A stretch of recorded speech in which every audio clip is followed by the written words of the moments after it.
আচ্ছা, আজকে আমাদের টপিক হচ্ছে the comparable interface. The comparable interface define the compare to method for comparing object. তার মানে একটা অবজেক্টের সাথে আরেকটা অবজেক্টকে যদি আমরা কম্পেয়ার করতে চাই তাহলে আমরা এই কম্পেয়ারেবল ইন্টারফেসটাকে ব্যবহার করতে পারি। এখানে লেখা আছে দেখেন, suppose you want to design a generic method to find the larger of two objects of the same type, such as two student, two date, two circle, two rectangle, two square।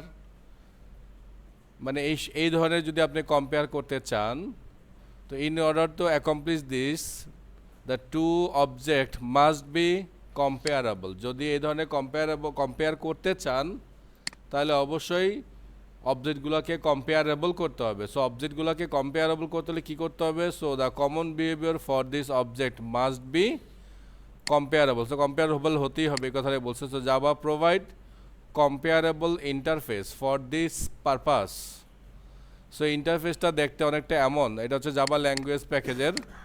So public interface comparable, এখানে লেখা আছে E. So public comparable to E মানে এখানে বোঝানো হচ্ছে গিয়ে যে কোনো এন্টিটি ক্লাসকেই আমরা চাইলে এটার মধ্যে পুশ করতে পারবো। এই দিয়ে আমি বলছিলাম যে এখানে যখন এই অ্যাঙ্গেল ব্রেকেট থাকে এই জায়গাটা জেনেরিক হিসাবে প্রকাশ করা হয়। জেনেরিক মানে হচ্ছে এই জায়গাটা এখানে আপনি যেই ক্লাসকেই পাঠাবেন ওই ক্লাসের জন্যই সে কাজ করবে। তার মানে এটা গণহারে বানানো আর কি। আপনি যে কোনো ক্লাসের সাথেই চাইলে ওকে ব্যবহার করতে পারবেন। ক্লিয়ার ব্যাপারটা? সো এর জায়গায় তখন আমরা আমাদের যে ক্লাসটা সেই ক্লাসটাকে এখানে পাস করব। পাস করলেই ওই ক্লাসটা এই ইন্টারফেসকে তার সাথে অ্যাটাচ করবে, ইনহেরিট করবে।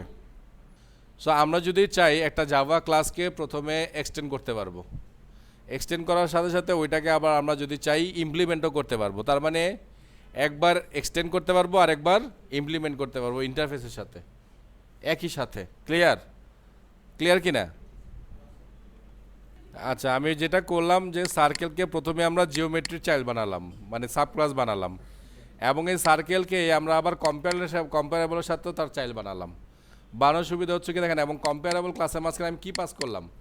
সার্কেলকেই পাস করলাম। তার মানে এই কম্পারেবলটা এখন সার্কেলের জন্য কাজ করবে।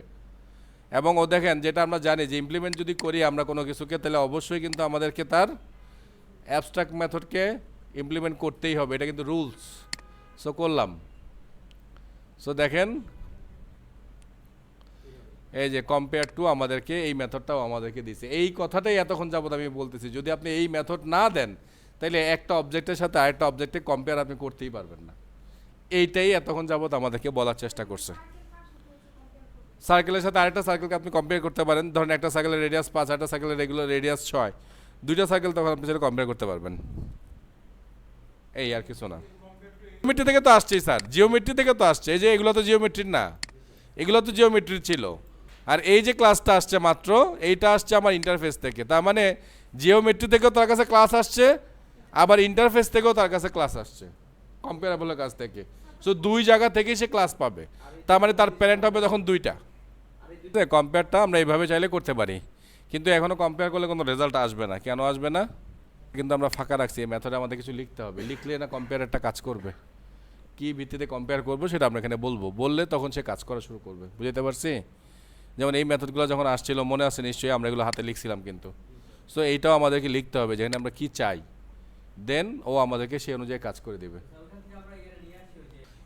যেহেতু সার্কেল একটা ক্লাস, জিওমেট্রি একটা ক্লাস, এই ক্লাস তাহলে একবারই মাত্র এক্সটেন্ড করতে পারবে, যাকে হোক মাত্র একবার করতে পারবে এক্সটেন্ড।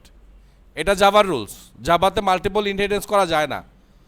তবে যদি আপনি ইন্টারফেস ইউজ করেন, এই দেখেন আমি ইমপ্লিমেন্ট দিয়ে প্রথমে দিলাম কম্পেয়ারেবল, তারপর আমি কমা দিয়ে দিলাম সিরিয়ালাইজেবল। এরকম যদি আরও 4টা 5টা আপনার দিতে মন চায় আপনি দিতে পারবেন। ইমপ্লিমেন্ট আপনি অনেকগুলো করতে পারবেন, কিন্তু এক্সটেন্ড মাত্র একটা করা যাবে। আচ্ছা, আপনাদেরকে তাহলে কম্পেয়ারটা আমি অন্য স্টাইলে দেখাই। এখানে দেখেন, হ্যাঁ, ডাইরেক্ট এখানে দেখাই। এখানে আমরা লিখতেছি নিউ ইন্টিজার 5। তারপর আমরা লিখলাম কম্পেয়ার টু, এখানে আমরা নিউ ইন্টিজার দিলাম 6। আচ্ছা দেখি কম্পেয়ার করে কি কিছু বলে কি না।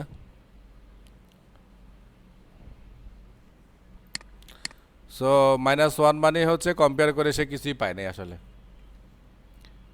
মাইনাস মানে সরি মানে ফলস পাওয়ার কথা আর কি, ফলস পাইলে এরকম করে। এবার ব্যাখ্যা তো এরকম, যদি এই ফার্স্টের ভ্যালুটা যদি হয় বড়, শেষের ভ্যালুটা দ্বিতীয় ভ্যালুটা যদি হয় ছোট, তাহলে আমাদের রেজাল্ট দেবে হচ্ছে 1। আর যদি দুইটা ভ্যালুই হয় ইকুয়াল, তাহলে রেজাল্ট দেবে আমাদেরকে 0।